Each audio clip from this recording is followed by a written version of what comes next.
আসসালামু আলাইকুম। অনেক বক্তা এবং আমি বিশেষভাবে আমার ভালো লাগলো যে আমার আসনের মাননীয় সংসদ সদস্য ডক্টর আব্দুল মঈন খান, আমি যার প্রতিদ্বন্দ্বী প্রার্থী ছিলাম, তিনি এখানে উপস্থিত আছেন।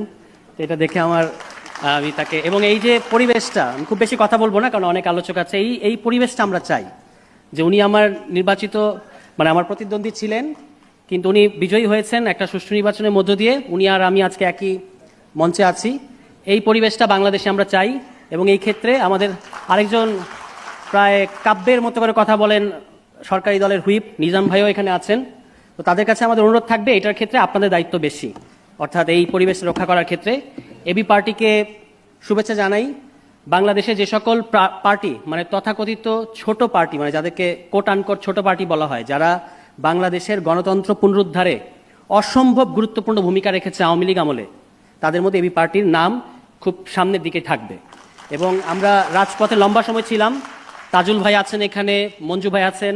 যেদিন এখানে প্রেস ক্লাবে গুলি চলেছিল 19 জুলাই, আমরা সেই একই মিছিলে ছিলাম।